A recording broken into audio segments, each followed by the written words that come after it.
Hello, this is Dr. Jeanette Raymond, psychologist and psychotherapist, here with my next video on power differentials between romantic couples.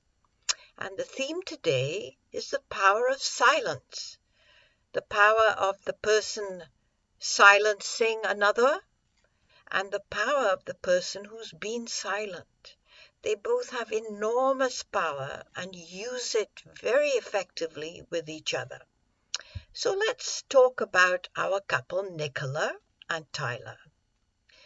Nicola gets very anxious quickly. She's very reactive, and when she's under pressure to get things done, she doesn't have time to listen to Tyler, and she talks all over him, pushes him away, it's not the right time, leave me alone, or tells him what to do to solve the problem. She just wants to get it over with, solve the problem, just do this or don't do that or whatever, to get it off her back.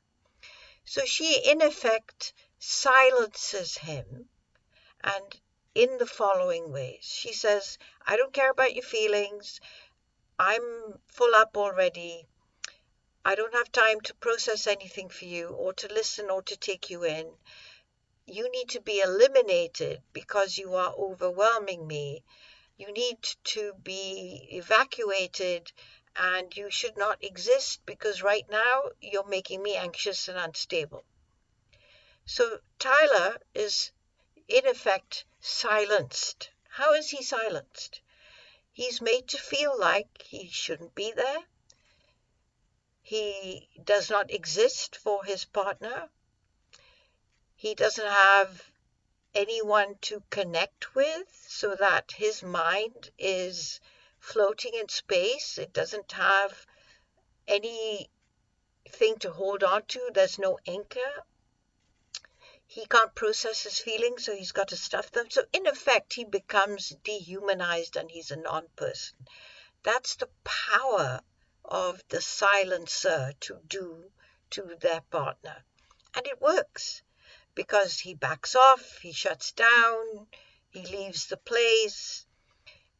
In effect, he clears the ground for Nicola and makes her feel like she's taken care of everything and now she can get back to whatever she was doing, and her own emotional insides, her environment kind of reaches some equilibrium and stability where she can function properly again and start to then feel like, oh, maybe I have, now I want to talk to Tyler. I have something to show him.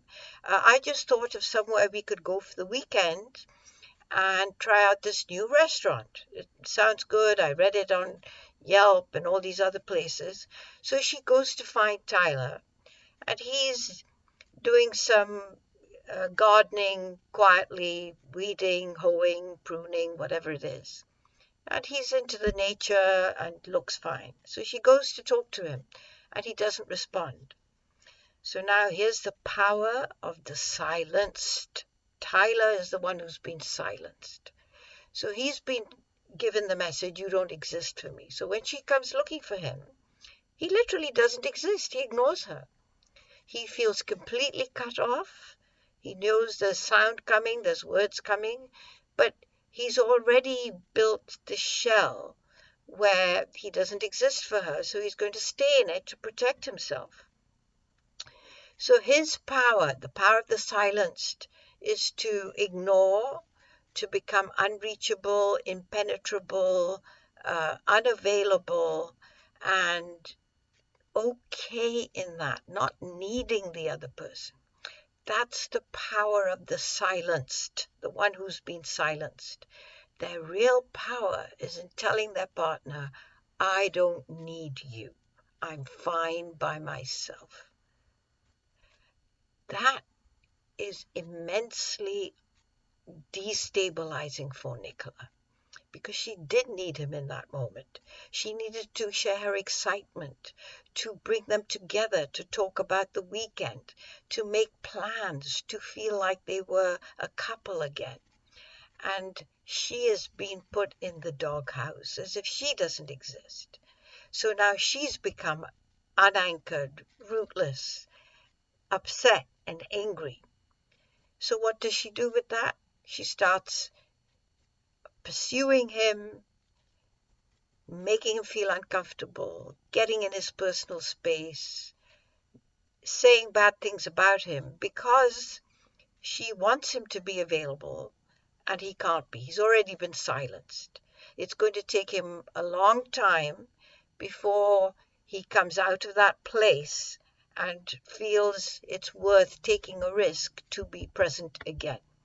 And the more that she attacks him for being unavailable, impenetrable, unresponsive, without realizing that that's what she did by silencing him, then they're going to keep playing this game of the silencer, who then has to deal with the consequences, because then the silenced, the one who's been silenced, has all the power and uses it to great effect.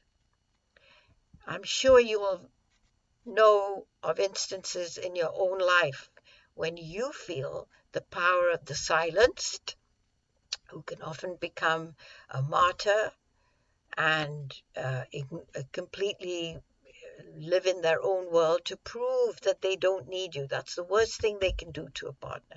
You'll recognize that in your own life. And you will also recognize the other part where you are overwhelmed, you cannot take in anything, and the only way you can cope in that moment is by silencing, whether it's your baby, your husband, your brother, your aunt, your co-worker, whatever. You talk all over them, tell them what to do, treat them as inhuman, and then realize how empty you are inside. So these are things not only that we do to each other, but I want to tell you this because this is something you might want to reflect on. We have our own silencer and silenced parts within ourselves. We often talk to ourselves in ways that are so critical, judgmental, belittling, and demeaning, especially if we failed at something or we didn't get what we want, or somehow we feel that we are not successful, that we silence ourselves into not doing anything, into being quiet, into becoming anything but curious, into taking no risks, into kind of slipping into the background. So all that's left is this harsh, critical, judgmental part of you, which then cannot communicate with this other part of you that's shut down. And this is how we act out the silenced and the silencer parts of ourselves that impede our normal development, our ability to treat ourselves with humanity and compassion. And if we can't do that for ourselves, we certainly can't do it for anyone else. And we can't teach our children to do it either. So think about it. Recognize parts of yourself right now that are silencing other parts of yourself. And then recognize that silent part that's feeling unseen and pushed away, untethered. What do you do with that? How do you keep it alive? How do you keep both sides in the conversation? That's the power of the silenced and the silencer, both in relationships between a couple and also in yourself. See you next time.